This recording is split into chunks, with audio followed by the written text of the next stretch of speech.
Graça e paz, amados irmãos e irmãs, é com grande alegria e muita satisfação que mais uma vez estamos aqui juntos nessa sexta-feira, início de final de semana, para meditarmos na palavra do Senhor. Temos esse tempo devocional, esse tempo de meditação mesmo naquilo que é o pão de Deus para as nossas vidas. E o tema para a nossa noite é bondade. Vamos falar de bondade. Estamos fazendo aquele passeio, aquele santo passeio no livro de Gálatas, capítulo 5, dos versículos 22 e 23, e o tema para hoje é bondade.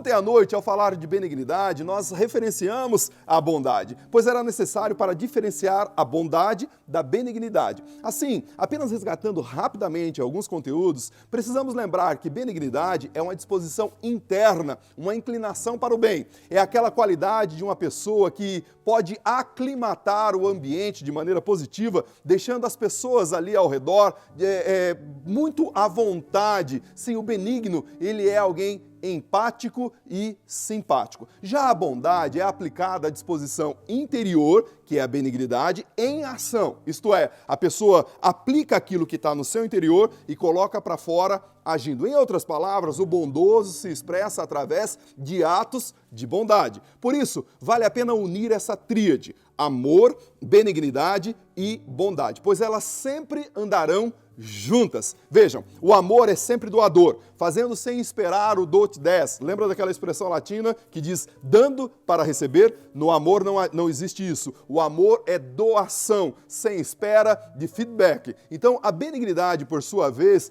se encharca de amor e busca um melhor cenário e um melhor ambiente com empatia e compaixão, sempre esperando abençoar o próximo, pensando o melhor, maquinando sempre o bem. Por conseguinte, a bondade inundada de benignidade e amor vaza com ações bondosas ou com atos de misericórdia e de bondade. É claro que todos nós sabemos que por nós mesmos somos maus. Qualquer ato de bondade feito humanamente é sempre cortina de fumaça, é sempre passageiro. Oséias capítulo 6, versículo 4 vai dizer: porque a vossa benignidade ou a vossa bondade é como nuvem da manhã, como orvalho da madrugada, que cedo passa. Nós somos maus, irmãos, por natureza. O nosso coração é maldoso. Jeremias capítulo 17, versículo 9 e 10 diz: enganoso é o coração, mais do que todas as coisas, e perverso, quem o conhecerá? Eu, o Senhor, esquadrinho o coração e provo os pensamentos, isso para dar cada um segundo os seus caminhos e segundo o fruto das suas ações. Perceba, o que por natureza temos no nosso coração é o que Jesus vai dizer em Mateus capítulo 15, versículo 19, porque do coração procedem os maus intentos, os homicídios, os adultérios, a imoralidade, roubos, falsos testemunhos, calúnias e blasfêmias. Por isso, não espere buscar genuínos atos de bondade em seu coração, se não for efetivamente alterado e moldado pelo Senhor. Ezequiel capítulo 36, versículo 26 e 27 diz: dar-vos-ei um coração novo, e porei dentro de vós um espírito novo, tirarei a vossa carne, o coração de pedra, e vos darei um coração de carne, e porei dentro de vós o meu espírito. Perguntaria você então: mas pastor, qual é a origem de toda essa bondade que você está dizendo? Meu irmão, assim como todas as outras virtudes, a origem da bondade é o Senhor. Veja o que diz Marcos capítulo 10, versículo 18, aquela conversa que o jovem rico vem ter com Jesus perguntando o que ele deveria fazer para herdar a vida eterna, e o jovem diz ao Senhor: bom mestre. E aí Jesus diz no versículo 18, replicou-lhe Jesus: por que me chamas bom? Ninguém é bom a não ser um que é Deus. Sim, o nosso Deus é a personificação de toda a bondade.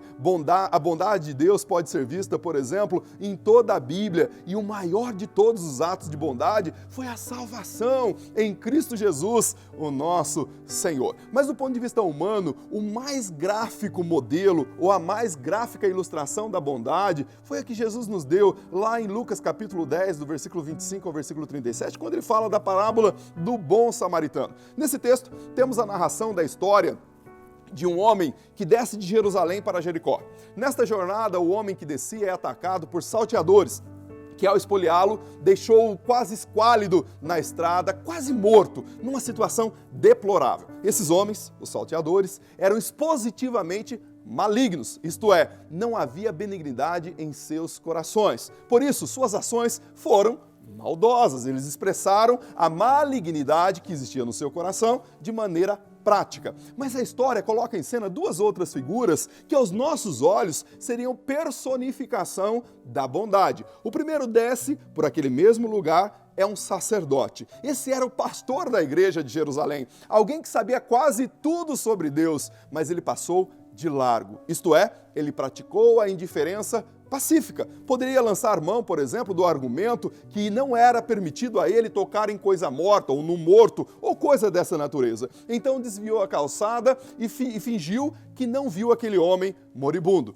No mesmo lugar desce uma outra figura. Agora o levita, ministro de música da igreja, o responsável pelo culto, alguém que também tinha um razoável conhecimento sobre Deus. Mas esse, de igual maneira, manifesta a indiferença pacífica e diz: se meu pastor, que passou por aqui, nada fez, muito menos eu farei. E passou de largo. Perceba que na superfície eles não fizeram nada de mal, pois nenhum deles foi lá machucar ainda mais aquele homem ou mesmo verificar se havia sobrado alguma coisa para espoliá-lo. Mas se de fato eles tivessem avaliado a profundidade do coração deles, eles perceberiam que faltou o item da bondade. Se eles se colocassem no lugar daquele homem, na posição daquele homem, faltou o benefício da bondade. Desse ponto, eles se qualificaram como os salteadores.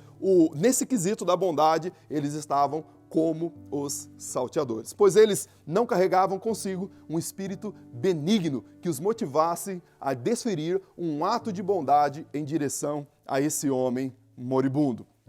Veja a seriedade desse assunto. Tiago, falando sobre isso no seu livro, capítulo 2, versículo 15 ao 19, ele diz o seguinte: se o irmão ou a irmã estiverem nu, ou tiverem falta do alimento ou mantimento cotidiano, e se alguém de vós dizer, ide em paz, aquecei-vos, fartai-vos, e não lhe derdes nada para a necessidade do corpo, que proveito virá daí? Assim também é a fé. Se não tiver obras, é morta em si mesma. Guarde isso aqui. Mas diria alguém: tu tens fé e eu tenho obras. Mostre-me a tua fé sem obras e eu mostrarei a minha fé pelas minhas obras. E aí o último versículo ele diz algo que é importantíssimo e nós precisamos entender que isso está conectado com os versículos anteriores. Ele diz o seguinte: crê tu que há um só Deus? Faz bem. Mas também até o demônio ou os demônios creem e estremecem.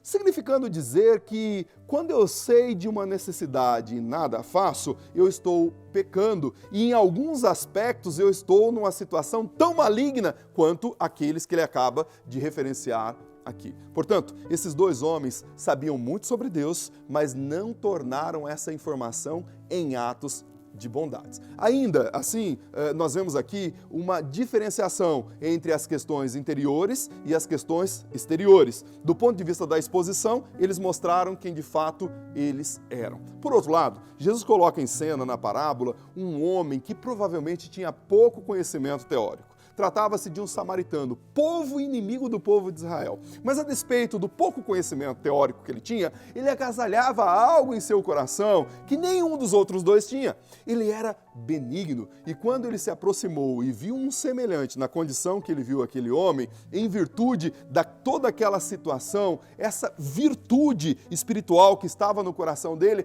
entrou em ebulição em seu interior e motivou a praticar um ato de bondade. A história diz que o samaritano salvou a vida daquele homem moribundo. Ele não estava preocupado com a identidade do homem, com a nacionalidade do homem, com a condição social, intelectual ou religiosa desse homem. O que ele via foi alguém que precisava dele naquele momento. E ele praticou a bondade. É assim que age o bondoso.